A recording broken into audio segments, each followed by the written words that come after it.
Hayao Miyazaki is one of the most well-known animators of all time. Many people call him the Japanese Walt Disney because of his critically acclaimed filmography and iconic characters. Like Disney, Miyazaki is a true auteur of his craft. But what is an auteur? And why is the label applicable to Miyazaki? The word auteur, derived from the French word for author, refers to a filmmaker whose personal influence and artistic control over a movie are so great that the filmmaker is regarded as the author of the movie. The theory of auteurism was coined in 1962 by American film critic Andrew Sarris. Sarris not only coined the term, but also quantified how a director can gain the label. He argued that to truly be an auteur, a director must display a strong technical proficiency, a distinct style, and some form of consistent internal messaging or rhetoric in their work. I believe that Miyazaki is a perfect example of an auteur, and in this video essay, I will discuss 3 of his films and how they each represent a core principle of the auteur theory.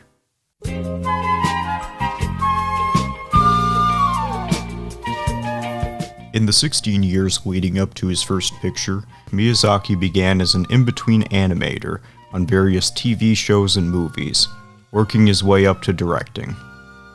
His first directing job was for Lupin III Part 1, which he directed with eventual Studio Ghibli co-founder Isao Takahata.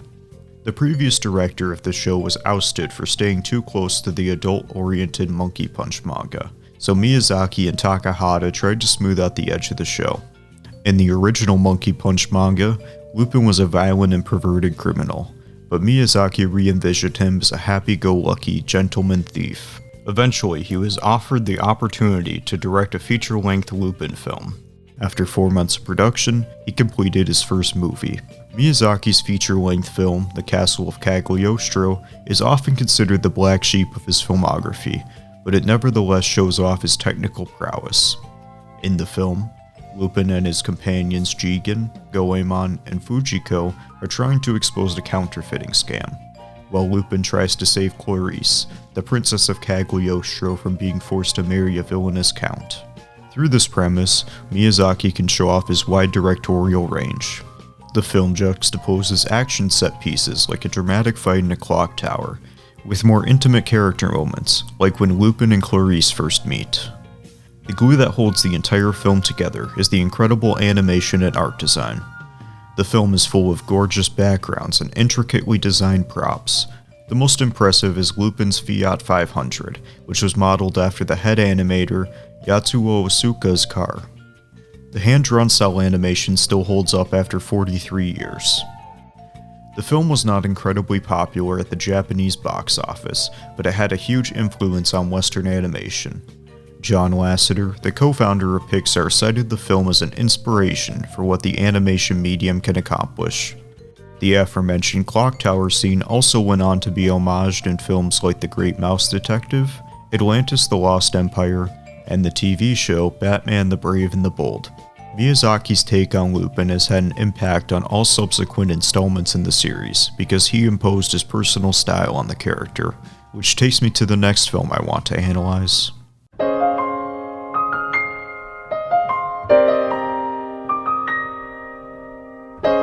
Miyazaki's work oozes style, and I'd argue that no film is a better showcase of his style than My Neighbor Totoro. The film is about a pair of young girls who are comforted by a friendly kami named Totoro while their mother's in the hospital. The production of My Neighbor Totoro was many years in the making.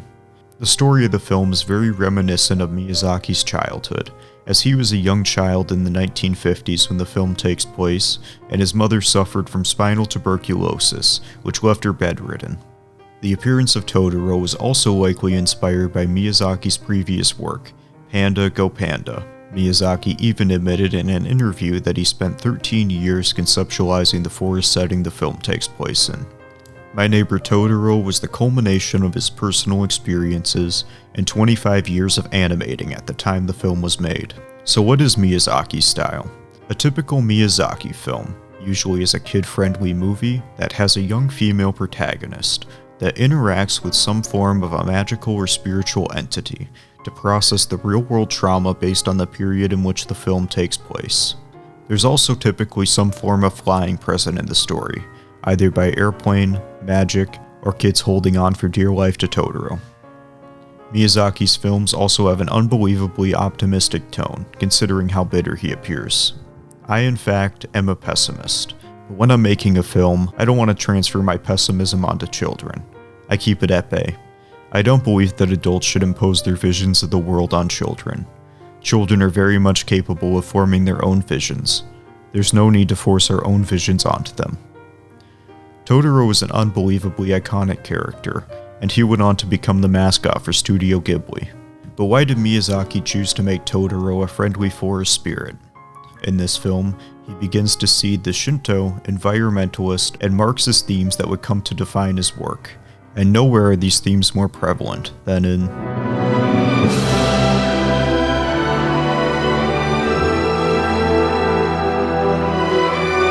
Princess Mononoke is Miyazaki's most ideological film to date.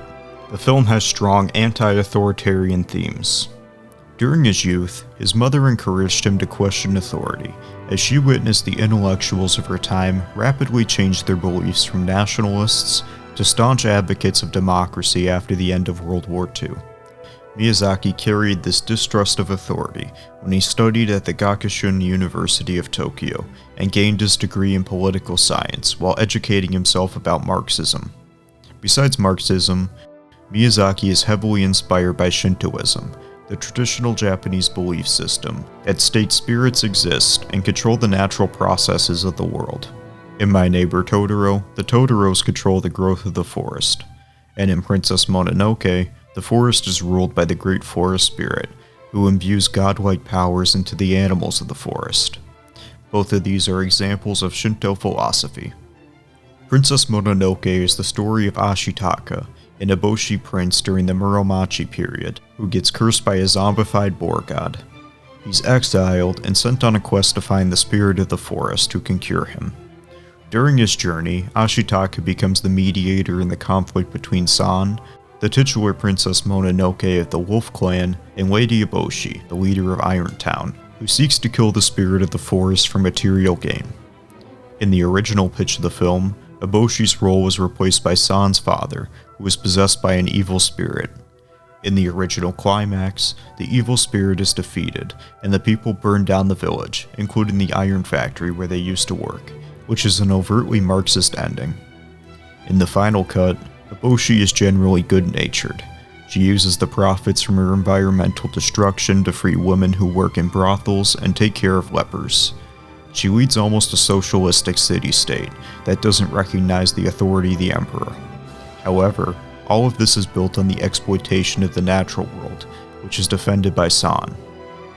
While she's in the right to advocate for the spirits of nature and the animals, Miyazaki also believes it's wrong to use violence to protect nature.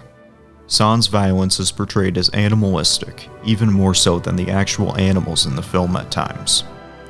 Miyazaki uses the moral ambiguity of Irontown to show that even in pursuit of a noble cause, environmental destruction and violence are both wrong. In the end, the god of the forest wipes out Irontown after being murdered, restoring balance, which I think is a poignant message. The earth existed before people, and it will continue to exist after we're gone.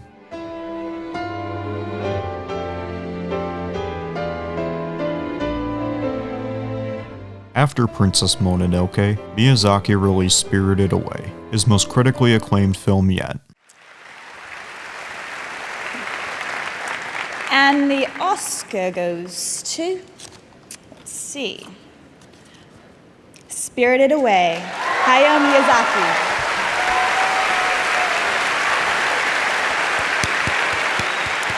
The Academy congratulates Hayao Miyazaki and accepts this on his behalf. Thank you so much.